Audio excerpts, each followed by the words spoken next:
New York, আলো ছায়া আর স্বপ্নের শহর। এখানে মানুষ শুধু বাঁচে না, লড়ে। এখানে সত্য খুঁজে পাওয়া সহজ নয়, কিন্তু আমি জানি যে লড়ে সে পায়।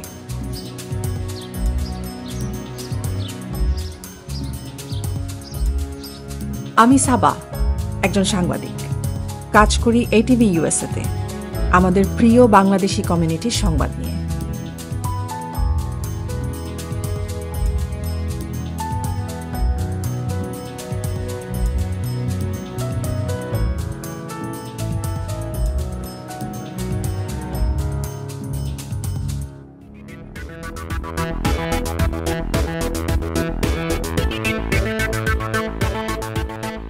প্রিয় দর্শক, আপনাদের সবাইকে স্টুডিওতে আমন্ত্রণ জানাচ্ছি।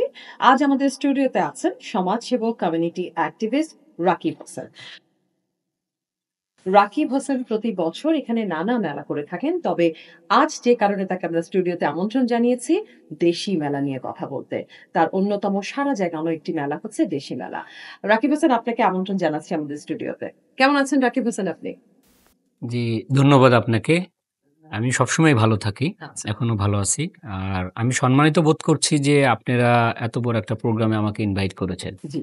আমরা আসলে এই আপনি যে প্রতি বছর যে মেলাটি করে থাকেন দেশি মেলা, এই দেশি মেলার নিয়ে আসলে আমরা অনেক আলাপ আলোচনা শুনি এবং প্রতি বছর আপনি এই দেশি মেলাতে অনেক মানুষকে নিয়ে আসেন। সেটা আমাদের কমিউনিটির এখানকার মানুষ থাকেন এবং আপনি বাংলাদেশ থেকেও প্রচুর মানুষ নিয়ে আসেন। তো এবারের মেলাতে আসলে আপনার প্ল্যান কি? এবার কত মানুষ আসছে আপনার? আসলে এবার বেশিরভাগ যে পারফর্মার সবগুলোই বাংলাদেশ থেকে আসছে। একটা গ্রুপ আসছে, সেটা হচ্ছে আপনার লোকজ সঙ্গীতের জন্য। এই পুরা টিমটার আমি ভিসা করিয়েছি এবং আপনাদের পারফর্ম করবে। আপনারা আশা করি পুরা নিউ ইয়র্কবাসী এবার এই মেলাটা দেখে মজা পাবে। আপনি তো একাই এই মেলা করেন, হ্যাঁ? আপনি একা এত বড় একটা মেলা কিভাবে সামলান? আপনার সাথে অন্য কোনো আয়োজকদেরকে আমরা দেখি না। সবসময় আপনি একাই অংশ নেন, একাই এই মেলাগুলো করছেন। এটা কিভাবে সম্ভব বা কিভাবে এতটা ম্যানেজ করেন? আমি অ্যাকচুয়ালি একা সামলাই ব্যাপারটা এরকম না। আমি তো মনে করেন আমার বিজ্ঞাপনদাতারা থাকে। হুম। বিজ্ঞাপন থেকে তো একটা বড় ধরনের ইনভেস্টমেন্টটা তো বিজ্ঞাপনদাতারাই শেয়ার করেন। আচ্ছা। আর আমার কমিউনিটির বন্ধু-বান্ধব থাকে যারা কমিউনিটি অ্যাক্টিভিস্ট আমার মতো, তারাও সাপোর্ট দেয় আসলে এইটার জন্যই। বাট একজনকে তো মালিকানায় থাকতে হয় মেলাটাকে। তো এইজন্যই মেলার মালিকানাটা আমার নাম। আচ্ছা, তো এবার একটু আপনাকে ভিন্ন ধাঁচের একটা প্রশ্ন করতে চাই। আমাদের অনুষ্ঠানটি যেহেতু সরাসরি সম্প্রচার হচ্ছে, অনেক দর্শক দেখছেন এবং প্রশ্নও করছেন। তো একজন জানতে চেয়েছে অ্যাকচুয়ালি যে আপনি যে এই মেলাগুলো করেন, প্রতি বছর অসংখ্য মেলা করেন এবং এই মেলাটাই কি আপনার মূল ব্যবসা বা এটাকে কি আপনি পেশা হিসেবে দেখেন? আ এই বিষয়টি নিয়ে যদি কিছু বলতেন, আসলে দর্শক জানতে চাচ্ছে। সরি, আসলে আপনি মনে হয় একটু পার্সোনাল ভাবে প্রশ্নটা এসছে। তারপরেও আমি যেহেতু এটা আমার ক্লিয়ার করা দরকার। মেলা কখনো বিজনেস না। এটা আমি সংস্কৃতির জন্যই করি। সংস্কৃতি মানা মানুষ আমি। কমিউনিটির জন্য কাজ করি এইজন্যই। আর এখান থেকে তো আয়ের কোনো প্রশ্নই ওঠে না। আমি সবসময় ট্রান্সপারেন্ট থাকি। আমি কমিউনিটির জন্য কাজ করছি। এটা তো আচ্ছা, তার মানে বিজনেস না। কি এটা আপনি ব্যবসা হিসেবে দেখেন না না, না, আরকি? না। এটাই আপনার আসল ব্যবসা নয়। আপনি সেটাই বলতে চাইছেন। আচ্ছা। আমার অনেকগুলো ব্যবসা আছে। এটাও একটা ওই ধরনেরই সমাজ সেবামূলক কার্যক্রম। আচ্ছা, তাহলে এটা আপনি বলতে চাচ্ছেন এটা আপনার একটা সমাজসেবামূলক কাজ। সমাজসেবা আপনি অবশ্যই। মেলাটাকে ঠিক ব্যবসায়িক বা পেশা হিসেবে না দেখে না। আপনি এটাকে সমাজ সেবার একটা অংশ হিসেবে দেখছেন। আমি তো আপনাদের একটা জিনিস ক্লিয়ার করি সবসময় যে মেলায় কতটুকু ইনকাম হয়, কতটুকু এক্সপেন্ডিচার হয় এটা কিন্তু পাবলিকলি আমি অ্যানাউন্স করি। আপনি মনে হয় এটা স্কেপ করে গিয়েছেন গতবার আ মেলায়। আর এইগুলো তো ধরেন আসলে আমাদের যখন এরকম ধরনের টক শো হয় আমরা নানান কিছু তথ্য পাই। সে তথ্যের আলোকেই আপনাকে আসলে এই স্টুডিওতে আজকে আমন্ত্রণ দেওয়া। একটা প্রশ্ন ছিল আপনার কাছে। আ শুধুমাত্র কেন বাংলাদেশ থেকেই আপনি এত পারফর্মার নিয়ে আসেন? আমাদের দেশের কাছাকাছি কানাডা আছে এবং বিভিন্ন স্টেটে নিউ ইয়র্কের বিভিন্ন যুক্তরাষ্ট্রের বিভিন্ন স্টেটে কিন্তু অসংখ্য সংস্কৃতি কর্মীরা আছেন। তারাও কিন্তু বাংলাদেশী মানুষই। তো কেন আপনি সেই দিকে না নজর দিয়ে শুধুমাত্র বাংলাদেশ থেকেই আপনি প্রতি বছর প্রচুর পারফর্মারদেরকে নিয়ে আসেন? আপনি একটা জিনিস জানেন যে আমি সবসময় বাংলাদেশীদেরকেই প্রাধান্য দিয়ে থাকি। আর বাংলায় মানুষ যদি বাংলাদেশ থেকে আসে, বাঙালিরা আসে, তো সেখানে বাংলাদেশীরা এসে ডলার ইনকাম করছে না? এটাকে আপনারা পজিটিভ ভাবে চিন্তা করতে পারেন না? আচ্ছা, আপনার সাথে আরো অনেক কথা আমরা বলব। এ পর্যায়ে একটা বিরতি নিয়ে আসি আমরা। জি। প্রিয় দর্শক, এ পর্যায়ে একটা বিরতি নিচ্ছি। বিরতির পর আবারও ফিরে আসব। শুনবো রাকিব হোসেনের কথা। আপা এটা কি ধরনের প্রশ্ন? আপনারা কি টিভিতে নিয়ে আসেন মানুষের অপমান করার জন্য? আপনি বলছেন আমি বাংলাদেশের লোক এনে ইনকাম করি, আমি মানুষের কাজ করি আপা। আপনারা এরকম না না এরকম করলে আমি আসবো না আপা। ঠিক আছে, আপনি নেক্সট টাইম ডাকবেন না এগুলো তো আমাকে। মানুষ জানতে চায়। আমি ভাই নিউ ইয়র্কে দর্শকরা আমি শুনবো। যতগুলো লোক নিয়ে আসছি তারা বাংলাদেশে ফেরত চলে গেছে, ঠিক আছে? আর আমি কোনো লোকের কাছে টাকা নিয়ে আনি না, এটা আমার ব্যবসা না। যেটা হচ্ছে কি, আপনারা তো এখানে না আপনার আপনার জিনিস- প্রডিউসাররা জিনিসগুলো বলবেন যে জানতে আমাকে পারে। নেক্সট টাইম যেন ফোন না দেয়, ঠিক আছে? এগুলো ভাই এগুলো এগুলো কি আমাদের দরকার? মানে কি বলবো, এগুলো কাজের অংশ। হ্যাঁ, এখন আপনি না। যদি এভাবে মনে করেন তাহলে আমাদের না, আপনি তো আমি লাইভ বলতে পারি না, কিন্তু আপনারা তো মানে এমনভাবে প্রশ্ন করেন মনে হয় আমি এটা আমি দেখছি তো সরাসরি প্রশ্ন করছে, তো এই ব্যাপারে আগে প্রশ্ন বলে দিতে পারি না, কারণ তারা আপনি আপনি বলবেন না যে এটা দর্শকরা প্রশ্ন করতে পারে। আমি মেলা দিয়ে মনে হয় আমার বাড়ি গাড়ি মেলা দিয়ে করছি, আপনাদের যে ধারণা আপনাকে মানে এরকম একটা মুখস্থ কোনো একটা বিদ্যা দিব নাকি? এটা মুখস্থ বিদ্যুৎ। আপনি এটার উত্তর তা আপনি তো সেটা কাটও করতে পারেন। এই ক্যামেরা বন্ধ করেন তো এইসব কথা করতে। সাবা, তুমি তো এখন সুপারস্টার। এই গত সপ্তাহে হোমলেস শেল্টার নিয়ে যেই রিপোর্টটা করেছিলে সেটা তো ভাইরাল হয়ে গিয়েছে। জি, আমাদের পদে মিলিয়ন ভিউ। Thank you. এবং একটি বসেন না। হ্যাঁ, তোমার সাথে আবার একটু কথাও ছিল, তো এখানেই বলি। ভাই আমি তো আসলে কাজটা করি মানুষের জন্য। ভাইরাল হওয়া, হিট হওয়া এগুলো কোনোটাই আমার টার্গেট থাকে না। আর হোমলেসের জন্য আমার একটা স্পেশাল কনসার্ন কাজ করে। আমি ওই জায়গাটা থেকেই কাজটা করেছি। আমি জানি, কিন্তু এখন সময় হলো আরেকটি হিরোর গল্প বলার। একজন অত্যন্ত পরিচিত নাম, রাকিব হুসেন। কমিউনিটির সব জায়গায় তার বিচরণ, talk show, TV show, cultural show, সব জায়গায়। তার নাম আসলে অনেকবার শুনেছি, কিন্তু পার্সোনালি আমি তাকে চিনি না। ঠিক আছে, এবার সময় হলো তাকে চেনার। তুমি তার উপরে একটা ফিচার করে ফেলো। ওকে, আমি চেষ্টা করবো আজকে একটা অ্যাপয়েন্টমেন্ট নেওয়া। দেখি কি হয়। Keep me posted. Keep pep on me. I always have faith on me. আসি।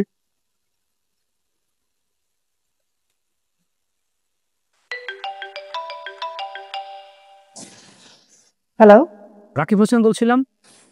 জি আমি সাবা বলছিলাম এটিভি ইউএসএ থেকে। আমরা আপনাকে নিয়ে একটা প্রোফাইল প্রিপেয়ার করতে চাই। আপনার যদি সময় থাকে আমরা একটা ইন্টারভিউ কভার করব। আচ্ছা, আপনাদের চিফ রিপোর্টার দীপু হোসেন না? জি, আপনি যদি সময় দিতে পারেন আমি আগামীকাল আপনার সাথে একটু দেখা করতে চাই আপনার অফিসে। আগামীকালকে তো একটু আমি বিজি থাকবো, কিছু স্কেজুল আগে থেকে আছে। আপনি আজকে বিকেলে আসেন, আমরা কফি খেতে খেতে ইন্টারভিউটা সেরে ফেলি। ওকে, আপনি আমাকে একটা অ্যাড্রেস সেন্ড করেন, আমি বাই 5 ওখানে থাকবো। ওকে, আমি টেক্সট করে দিব আপনাকে। তাহলে দেখা হবে বিকালে। ঠিক আছে, দেখা হবে। কি বুঝলেন? না,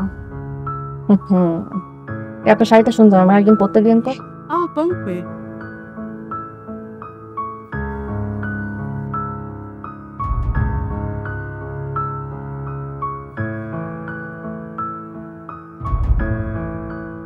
এক্সকিউজ মি, আপনি সাবা?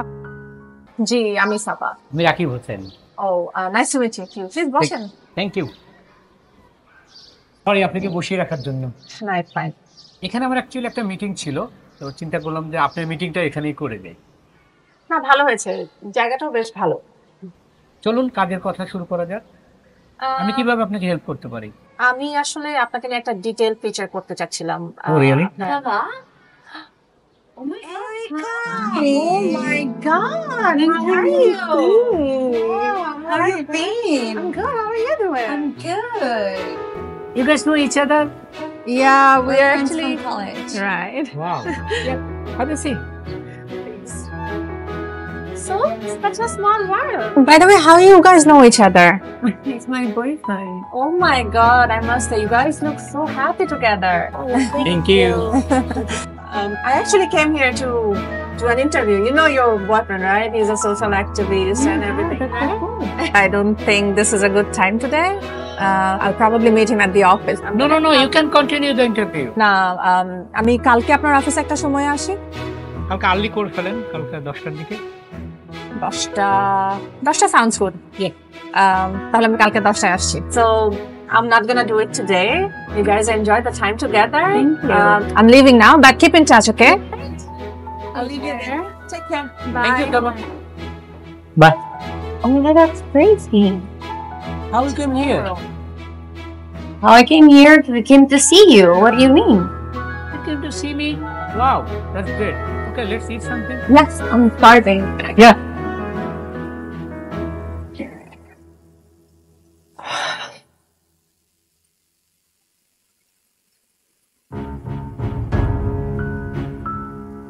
Rakib Hussain, social work, community.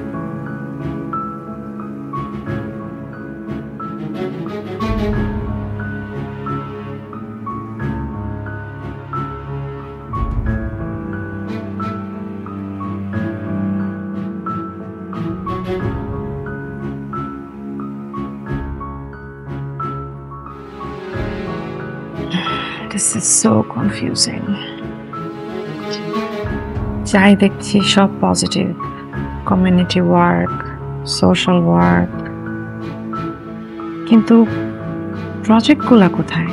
কিন্তু কাজটা কি করেছে? কোথাও তো কিছু পাচ্ছি না।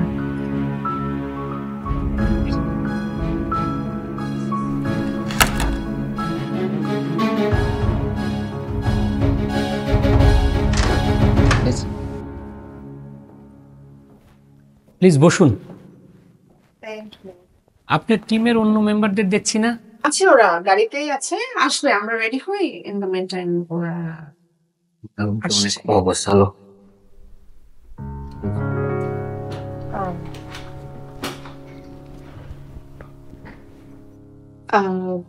আপনার অফিসটা বেশ সুন্দর। জি, অফিসটা সুন্দর, কিন্তু আমি অনেক অগোছালো। It's okay. রাকিব ভাই, এই ছবিটা কোথাকার? এই ছবিটা 2019 সালের। আমরা একটা পথমেলা আয়োজন করেছিলাম বাংলাদেশি পথ শিশুদের জন্য। জানেন সাবা, সেই রাতে অনেক ঝড় ছিল।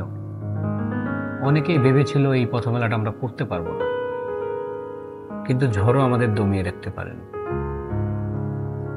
আমরা শেষ পর্যন্ত পথমেলাটা করেছিলাম এবং পুরো টাকাটা বাংলাদেশি পথ শিশুদের জন্য পাঠিয়ে দিয়েছিলাম। ওয়াও, আপনাকে নিয়ে আমার আসলে অনেক কিছু জানার আছে। আশা করছি সেটা আপনার রিপোর্টে সবাই দেখতে পাবে। চেষ্টা করব। রাকিব ভাই, আমার আপনার শুরুর গল্পটা জানতে হবে। আপনি এই সব কিছু কিভাবে স্টার্ট করলেন, এই জার্নিটা আমাকে একটু বলবেন। শুরুর গল্পটা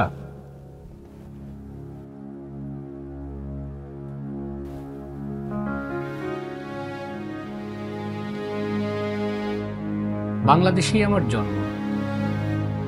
ছোটবেলা থেকেই বাংলাদেশি অসহায় মানুষদের জন্য কাজ করছি।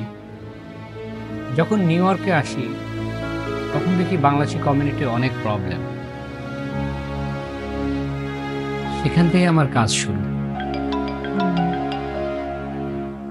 Excuse me. Hello? Mr. Hossain, this is from CloudBank. We've been trying to reach you regarding your overdue business loan repayment. Your account is at risk of being flagged for collection. Is everything okay? Yeah. It's a spam call. Let's continue. Rakib ভাই, আমার মনে হয় আপনি ক্যামেরার সামনে খুব naturally কথা বলতে পারবেন। আমাদের প্ল্যানটা হচ্ছে আপনার জার্নিটা যেখান থেকে শুরু, মানে আপনি যে কমিউনিটি সেন্টার থেকে শুরু করেছেন, ওখানে আমরা আপনার ইন্টারভিউর একটা পার্ট শুরু করব। ও আচ্ছা, ওটা তো রিনোভেশন হচ্ছে। ওইটার পাশে সুন্দর একটা পার্ক আছে, ওখানে আমরা শুট করি। ওই পার্কে আমার অনেক গল্প আছে। আর একটা কথা, আমি কিন্তু অনেক বিজি, আপনাকে একটু ফাস্ট করতে হবে। আমরা খুব ফাস্টই কাজ করব। আমি তাহলে আপনাকে ওখানে 30 মিনিট পর মিট করছি। প্লিজ। দেখা হবে। আমরা রেডি যাবো? রাকিব ভাই শুরু করছি তাহলে। জি প্লিজ। যদি দর্শক মন্ডলী, আজকে আমাদের সাথে আছেন কমিউনিটির সেরা অ্যাক্টিভিস্ট রাকিব হোসেন। রাকিব হোসেনকে নিয়ে আমরা এসেছি তার শুরুর দিকের একটা জায়গায়, একটা পার্ক, যেখান থেকে তার প্রথম কমিউনিটি অ্যাক্টিভিটি সে শুরু করেছিল। আমরা তার কাছে জানতে চাইবো তার শুরুর দিনগুলোর কথা এবং আরো অনেক গল্প, অজানা সব তথ্য। রাকিব হোসেন, আপনার কাছে জানতে চাইবো আপনার শুরুর দিনগুলো। আপনি বলছিলেন যে এই পার্ক থেকে আপনি শুরু করেছিলেন, যদি আমাদের সাথে সেই গল্পটা আগে শেয়ার করতেন। সেদিন অনেক ঠান্ডা ছিল, আমি হোমলেসদের মধ্যে গরম কফি বিতরণ করেছিলাম। আমার সাথে আরও দুজন স্টুডেন্ট ছিল। আমার যতটুকু মনে পড়ে ওরা ওদের যে খাবার ব্যাকপ্যাক ছিল, লাঞ্চটা, সেটাও বিতরণ করে দিয়েছিল সবার মধ্যে। সেখান থেকে আসলে শুরু। কাজটা অনেক ছোট ছিল কিন্তু আনন্দটা অনেক বড় ছিল। আমি বুঝতে পারছি, কিন্তু সেই দিনগুলোর তুলনায় এখন নিশ্চয়ই আপনার যাত্রা অনেক সহজ হয়েছে। এখন আপনি মিলিয়ন মিলিয়ন ডলার পাচ্ছেন অনুদান হিসেবে এবং সেগুলো আপনি ব্যবহার করছেন আমাদের কমিউনিটির জন্য। কিন্তু অ্যাট দ্য সেম টাইম আমাদের কিছু প্রশ্নও আমরা দেখতে পাচ্ছি। এই যে আপনি ফান্ডগুলো পাচ্ছেন, সেগুলো কিভাবে ব্যবহার করছেন এবং তার ডকুমেন্টেশন আপনি কিভাবে করছেন, এই ব্যাপারে আপনার কাছে কি জানতে লাগছে? আসলে আমরা প্রত্যেকটা প্রজেক্ট শেষ হওয়ার পরে কিন্তু ওয়েবসাইটে সব কিছু আপডেট করে দেই। আপনি ওয়েবসাইটে গেলেই দেখতে পাবেন। আমি চেষ্টা করেছি, খুঁজেছি অনেক। আনফরচুনেটলি আমি আপনার ওয়েবসাইট থেকে তেমন কোনো ইনফরমেশন পাইনি এবং অ্যাট দ্য সেম টাইম আমি কিছু ডোনারের সাথে যোগাযোগ করার চেষ্টা করেছি। তাদের বক্তব্য হলো তারা আপনাকে ফান্ড কিছু ট্রান্সফার করেছেন কিন্তু কোনো ফলো আপ তারা পাননি। এই ব্যাপারে আপনার কিছু বলার আছে? আসলে অনেক বিজি থাকি তো কোনো একটা জিনিস ইগনোর হতে পারে। একটু ক্যামেরা বন্ধ করেন তো। সাবা, আমরা আসলে আমাদের ফিউচার প্রজেক্টগুলো নিয়ে কথা বলি। কমিউনিটিতে যেটা ডেভেলপমেন্ট হবে, তাহলে কমিউনিটির জন্য আমার কিছু একটা করা হবে। অবশ্যই আমরা প্রজেক্ট নিয়ে কথা বলবো।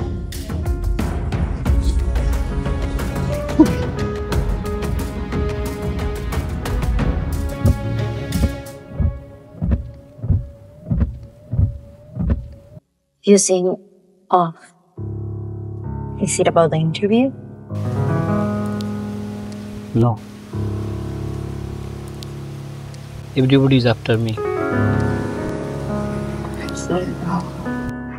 You worked so hard for the community. You built something real. But you know, if anything's wrong, you can talk to me about it, right? Yes. You know, when I came to this country, I had nothing but dreams. I love you for the person you are, not the person everyone sees. I love you too. I love you more than you can think.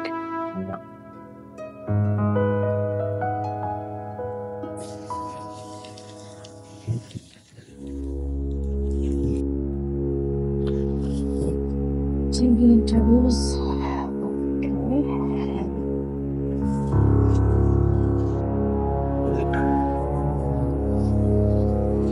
এই বিশেষ দিনটি উদযাপন করে ছায়াতল বাংলাদেশের এই পথশিশুরা।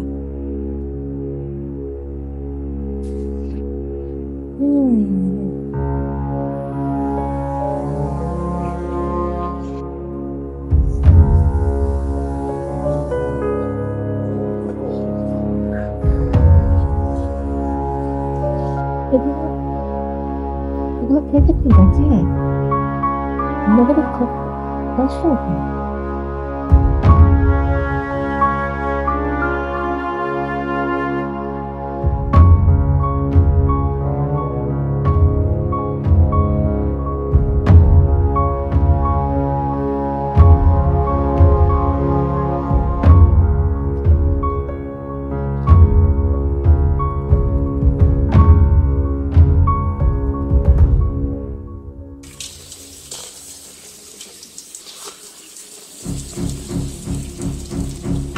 তুই যা করছিস সেটা কি সমাজের জন্য নাকি নিজের জন্য বাঁচার চেষ্টা, কোনটা?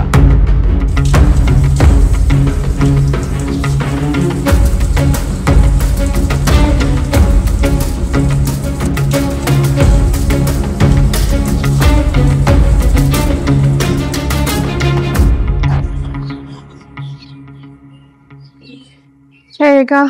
How are you doing? I'm good. I'm good. Listen, Erika. I need your help. It's a kind of urgent. Can you meet me today? Yeah. Yeah, I'll send you the address. Please meet me. Yeah. Around 3? Perfect. See you then. Bye.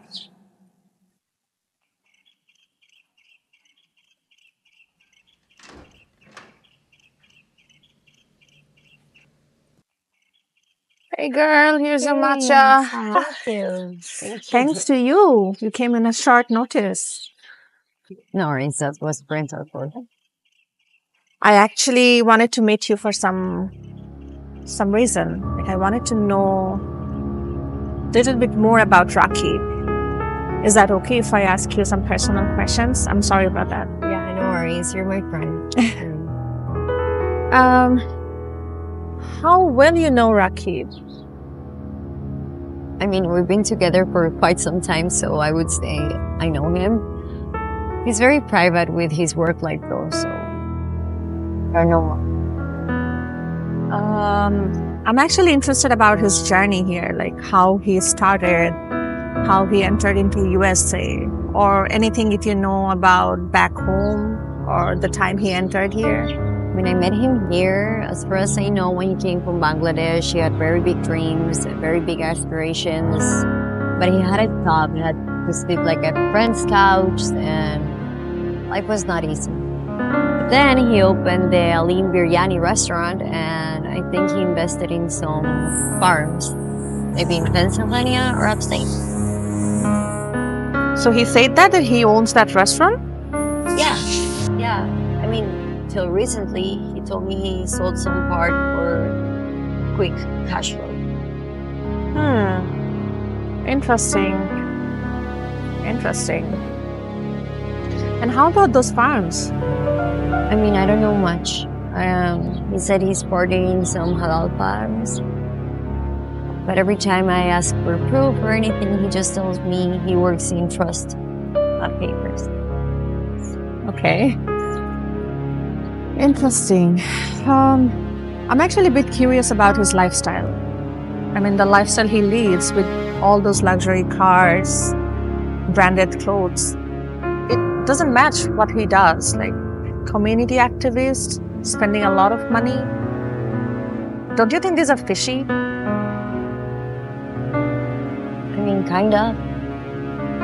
Look, I love him, but even I don't know everything.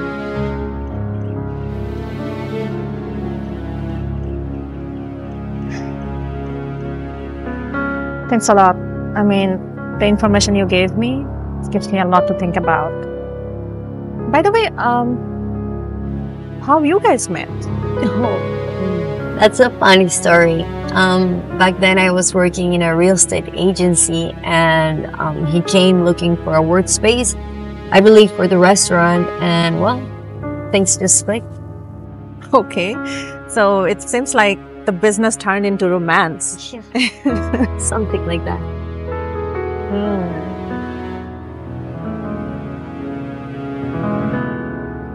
Thank you, Erika. This is a great help. I mean, I have to know more about him. I probably have to reach you out again. Is that okay if I ask more questions? No worries, anytime. You're my friend. I'm glad to see you. You're a sweetheart. Keep in touch. I have to go now, but I'll definitely reach you. Okay. Just let me know anything you need. Thank you. Take care. Take care.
Sorry boss, আপনাকে না বলে এখানে চলে আসলাম। আসলে ব্যাপারটা খুব serious. কেন, কি হয়েছে? এখন খবর পাচ্ছি সাবা মেয়েটা আমাদের উপর সন্দেহ করছে। সাবা একটা বাচ্চা মেয়ে, সাংবাদিক তো বেশি কথা বলে। কমিউনিটির লোকজনের আমার প্রতি অনেক আস্থা আছে, ওরা আমাকে অনেক মানে। তারপরও বস, আমার মনে হয় আমাদের একটু সাবধানে থাকা উচিত। ওর এই ইনভেস্টিগেশন আমাদের জন্য অনেক ক্ষতিকারক হতে পারে। হ্যাঁ, একটু সাবধানে থাকা দরকার। সাবধানে থেকো, কারণ একটু ভুলের জন্য মারাত্মক ক্ষতি হতে পারে। জি বস। চলো।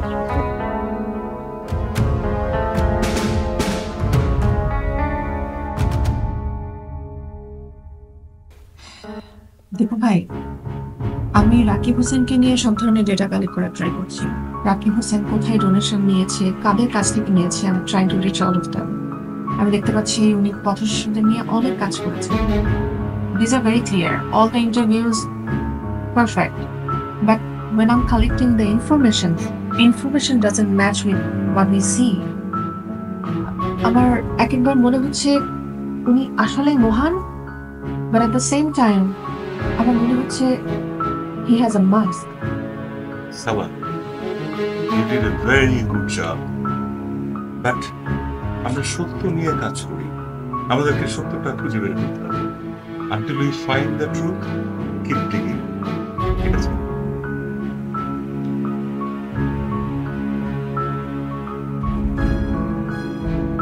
Saba, use all our resources.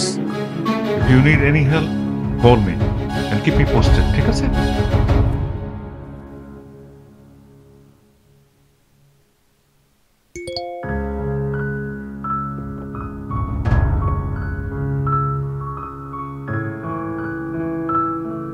If you're looking for the truth, meet me tomorrow. Valley Stream Pond Park, Bench 3. Come along.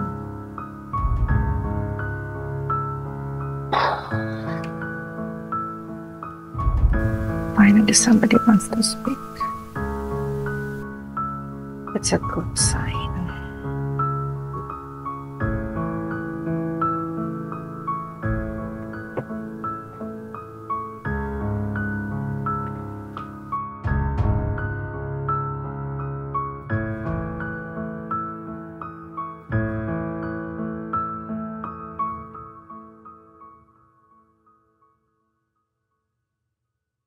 আপনি কি সাবা?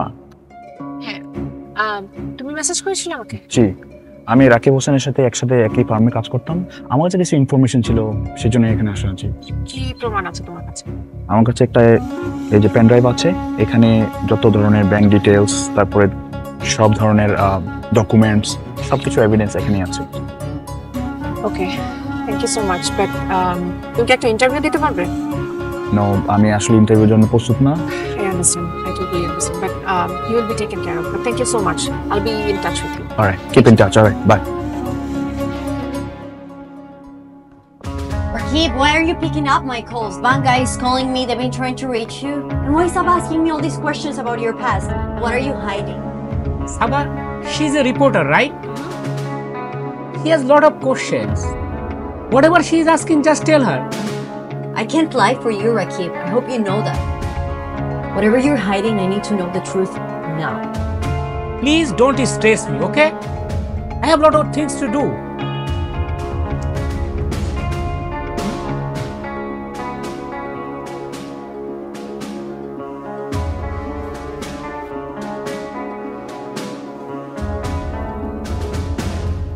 আপনাকে কিছু প্রশ্ন করব, একটা ইন্টারভিউর মতন করব, যেখানে আপনি বলবেন আলিম বিরিয়ানি কেনাবেচা নিয়ে রাকিব হোসেনের সাথে আপনার কি ঘটেছিল, পুরো ঘটনাটা আপনি আমাকে বিস্তারিত বলবেন, ঠিক আছে? আমরা রেডি? যাব? ওকে, থ্যাংক ইউ আপনাকে সময় দেওয়ার জন্য। আমি প্রথমেই আপনার কাছে জানতে চাইবো, সরাসরি প্রশ্ন করব যে আলিম বিরিয়ানি কেনাবেচা নিয়ে আপনি কি কি সমস্যার সম্মুখীন হয়েছিলেন বা আপনার সাথে কি কমিটমেন্ট ছিল রাকিব হোসেনের, যদি আমাদেরকে একটু খোলাসা করে বলতেন। দেখেন, রাকিব ভাইকে আমি খুব শ্রদ্ধা করতাম, বাট উনি একসময় আমাকে বললো যে ওনার রেস্টুরেন্টে যদি ইনভেস্ট করা যায় তাহলে আমার ছোটো ভাইয়ের জন্য উনি ইনভেস্টমেন্ট ভিসার ব্যবস্থা করে দেবে। তো এই ব্যাপারে উনি আমার কাছ থেকে প্রায় $2 লক্ষ নেয়। এরপরে প্রায় 6 মাসের পর হয়ে গেল, উনি কিন্তু এখনো কোনো ধরতেছে না, কোনো অগ্রগতি কী হচ্ছে কিছু জানতে পারতেছে না। আপনার সাথে কোনো লিখিত চুক্তি হয়েছিল এই ব্যাপারে? না, কোনো লিখিত চুক্তি হয় নাই, কারণ আমি জানতে পারছি যে উনি মানে আমি ওনাকে চিন্তাম যে বড় ভাই হিসাবে, প্লাস আরও ওনার সাথে কমিউনিটির নেতা অ্যাক্টিভিটিস সবাই ওনাকে চিনে, তো এই জন্য আমি আর কোনো কিছু মনে করিনি। পরবর্তী পর্যায়ে জানতে পারছি যে উনি নাকি একই রেস্টুরেন্টে কথা বলে আরও দুজনের কাছ থেকে টাকা নিছে এবং তাদের কাছ থেকেও একই কথাই বলছে। এবং আমি আরেকটা জিনিস অ্যাড করতে পারি আপনাকে, যে উনি কিন্তু পরবর্তী পর্যায়ে আমাকে 2 লাখ টাকা নেওয়ার পরও আরও 40,000 টাকা আমার কাছে চায়। সেটা উনি বলছে আমাকে যে ওনার রেস্টুরেন্টে রেন্ট দেওয়া লাগবে। হ্যাঁ, রেন্ট যেহেতু রেস্টুরেন্টের রেন্ট দেওয়া লাগবে, তো এটাও আমি কোনো। আচ্ছা, তার মানে আপনি বলতে চাচ্ছেন যে একই রেস্টুরেন্ট উনি একাধিকবার বিক্রি তো করেছেন, তার পরবর্তীতে আপনার কাছে রেন্টের জন্য আরো টাকা নিয়ে নিয়েছেন। জি, ওকে, আপনাকে অসংখ্য ধন্যবাদ। আমি এই ঘটনাটাই আপনার কাছ থেকে জানতে চাচ্ছিলাম যে কি ধরনের ফ্রড উনি আসলে করেছেন। অসংখ্য ধন্যবাদ আপনাকে। দীপু ভাই আসবো? আসো। দীপু ভাই, I got some serious breakthrough today.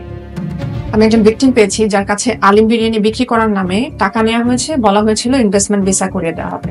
শুধু তাই নয়, এই পর্যন্ত আরো 3 জনের কাছে ইনভেস্টমেন্ট ভিসা বাবদ টাকা নেওয়া হয়েছে, কিন্তু কেউই এই আলিম বিরিয়ানি বুঝে পায়নি এবং টাকাও ফেরত পায়নি।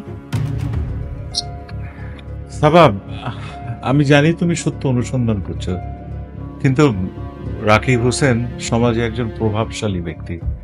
ওর নামে কোনো প্রতিবেদন করা মানেই কি জানো? আলোচনা, সমালোচনা এবং কমিউনিটি ভাগ হয়ে যাওয়া। আপনি কি বলছেন ভাই? তার মানে কি আমরা চুপ থাকবো? আমাদের কোনো দায়িত্ব নাই? না, দায়িত্ব অবশ্যই আছে, কিন্তু আমি তোমাকে সাবধানতা অবলম্বন করতে বলছি। তুমি যেই রিপোর্টই করো না কেন, এর পেছনে প্রুফ থাকতে হবে, 100% ব্যাকড আপ। কারণ আমি চাই না এই রিপোর্টের জন্য আমাদের কমিউনিটিতে সাধারণ কোনো মানুষ বিপদে পড়ুক। দীপু ভাই, আমি আপনাকে কথা দিচ্ছি, আমি যাচাই বাছাই না করে একটা শব্দ বাইরে আনবো না। আর আমি বেশ কিছু ডকুমেন্টের জন্য অপেক্ষা করছি, আমার অল্প একটু সময় লাগবে। What I need is your support. I will always give you the support.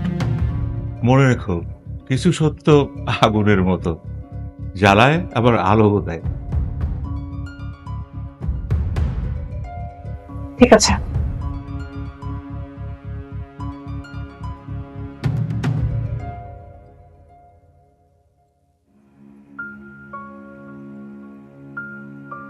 What if the truth hurts people? What if he's actually doing something good but hiding the rest?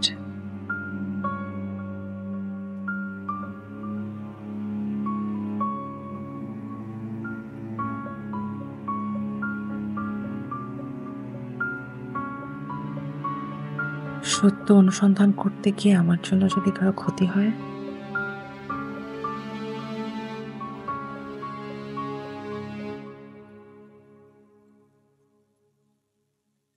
Hey Sabah, what's up? Why did you meet me here, not in my office? I really don't want anybody to follow me or know that we are meeting. I wanted to meet you in private. Okay. I have been actually investigating Rakib for a long time. You know, I'm a journalist, right? So I was doing it for a long time and then found out some information which is really fishy and alarming. Like, what he's pretending, he's not actually that person. You're my friend, right? And I really don't want you to get hurt. At the same time, to prove everything, I need some solid evidence. I mean, how can I help? I need his social security number. You are my only hope here. I can only trust you. If I get the social security number, I can dig more and get the information. I'll help you. I mean, if he's lying, I want to know the truth as well. Yeah. I'll help. As soon as you get the social security number, just give me the number. I have to give it to somebody so that I can get all the information. I got it. As soon as I have it, I'll send it to you. And don't break down. I'll be here with you. Okay? Take care of yourself. Okay. As soon as you get the number, please send me. All right? I can't wait here for long, but keep in touch with me. Take care.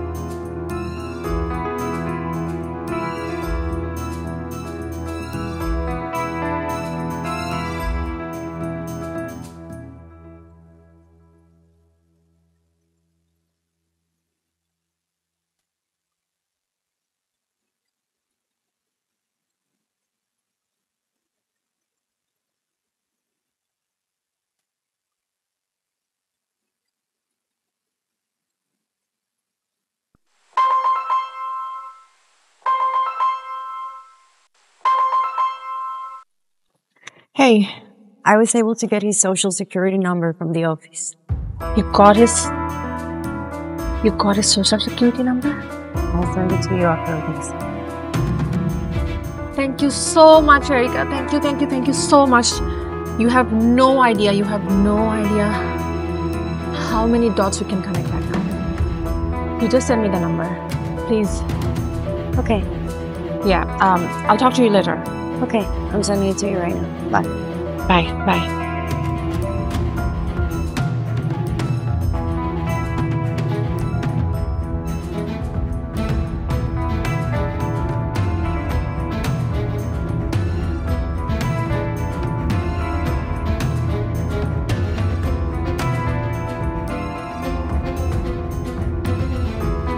Hey, আমি ডাক্তারের social security number পেয়ে গেছি। তুমি as soon as possible কাজ শুরু করো। ওর bank account detail, ট্যাক্সের পেপার, যত ধরনের ইনফরমেশন পাও সবগুলো আমাদের দেখতে হবে। আর any contract, any receipt, whatever you get, every single information is really important. We can't leave a single information. Please work on it as soon as possible. তুমি কাজ শুরু করো। আমার কাছে যা ডকুমেন্ট আছে আমি তোমাকে পাঠাচ্ছি। We can exchange it letter. Yeah, I am gonna call you back. Work on ইট।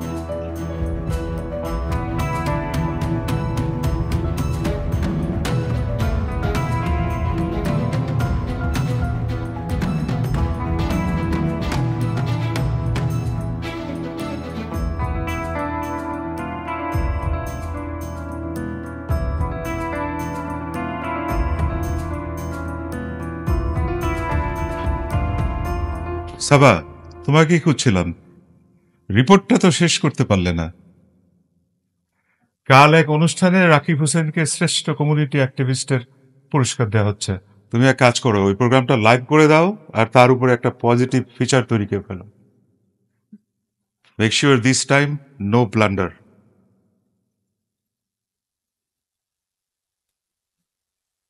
দর্শক, অপেক্ষার পালা শেষ। এবারে আমরা ঘোষণা করব কে পাচ্ছেন best community activist award. Best community activist award goes to mister Rakib Hossain. Please put your hands together for mister Rakib Hossain.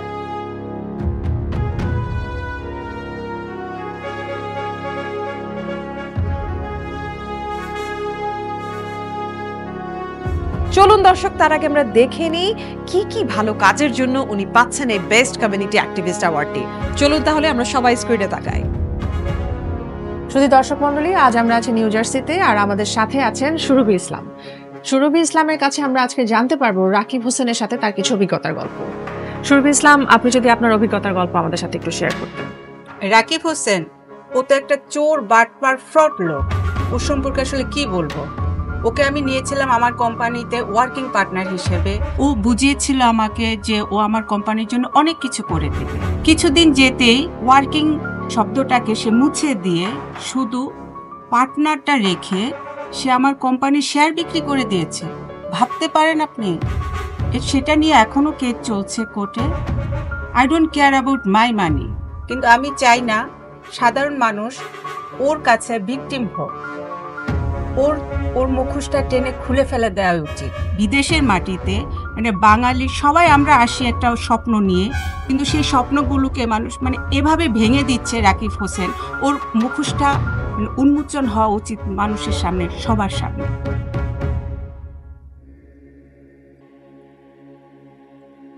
Mister Rakib,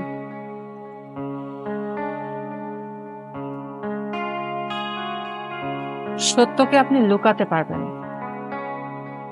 কিন্তু কখনো চাপা দিতে পারবেন না।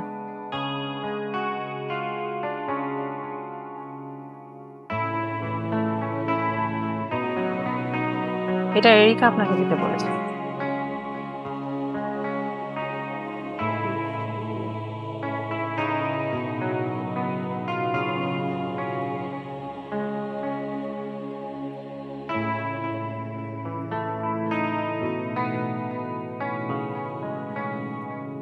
Rakib, I trusted you with my heart, but you lied to me. Don't show me your face ever again.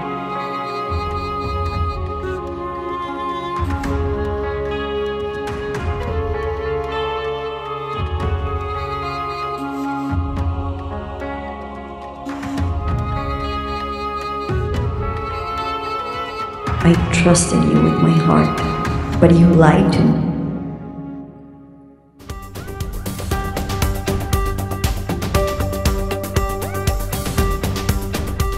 এই মাত্র পাওয়া খবরে জানা গেছে কমিউনিটি অ্যাক্টিভিস্ট রাকিব হোসেনকে গ্রেফতার করেছে আইন প্রয়োগকারী সংস্থা।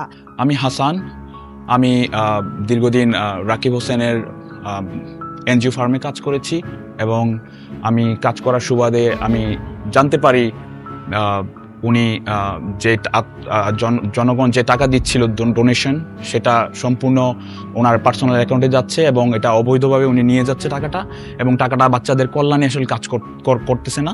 সো আমি ওটা যখন জানতে পারলাম, আমি আসলে আগে থেকে কাজ করার ইচ্ছে ছিল দুস্থদের কল্যাণে, এবং আমি ওনার ফার্মে জয়েন করেছি এই জন্যই। এবং ওনার যে টাকাটা আসতেছিল ওটা পুরোটাই একটা কোম্পানি, ওনার কোনো কাগজপত্র ছাড়াই একটা কোম্পানি রান করতেছিল, ওটার মধ্যে কোনো লিগেল পেপার ওয়ার্ক ছিল না, সবকিছু ইলিগ্যাল। প্রিয় দর্শক, আপনারা দেখে আসলেন কি ছিল সেই রাকিব হোসেন। আমাদের পর্দায় আপনাদের চোখ ছিল আশা করি, এবং দেখলেন এই রাকিব হোসেন তার মেলার জন্য যে সকল মানুষকে বাংলাদেশ থেকে নিয়ে আসতো, তার আড়ালে ছিল আসলে আদম ব্যবসা। এই ব্যবসা করে অসংখ্য মানুষের কাছ থেকে তিনি পয়সা নিয়েছেন। এছাড়াও তিনি তার যে এনজিও দেখিয়েছেন তার আসলে কোনো অস্তিত্বই নেই। এই যে মানুষগুলোকে তিনি নিয়ে আসতো আদম ব্যবসার জন্য, এছাড়াও তিনি আরও নানান রকম দুর্নীতির সাথে জড়িত। একটি ব্যবসা প্রতিষ্ঠান মানুষের কাছে দেখিয়ে একই মানুষ 4-5 জন মানুষের কাছ থেকে একই ব্যবসা প্রতিষ্ঠানের জন্য তিনি টাকা নিয়েছেন। এই টাকাগুলো নিয়েছেন, কিন্তু তিনি তা ফেরত দেননি এবং সেই ব্যবসা প্রতিষ্ঠানও বুঝিয়ে দেননি। তাহলে কি পরিমাণ দুর্নীতি তিনি করেছেন? এই অর্থগুলো আসলে তিনি কি কাজে ব্যবহার করেছেন? এই অর্থগুলো ব্যবহার করেছেন তিনি তার বিলাসবহুল জীবনে। তার দামি গাড়ি, দামি বাড়ি এবং দামি ব্র্যান্ডের সব জিনিস পরে তিনি মানুষকে আসলে দেখিয়েছেন তার অন্য চেহারা। এই চেহারার আড়ালে যে মানুষটি ছিল তা আজ বেরিয়ে এসলো। রাকিব হোসেনকে আপনারা সবাই চিনে রাখুন এমন কমিউনিটির অনেক মানুষকে। সুতরাং যারা এখনো এমন সব দুর্নীতির সাথে জড়িত আছেন তারা সাবধান হয়ে যান। বি কেয়ারফুল, চোখ রাখুন আমাদের পর্দায়।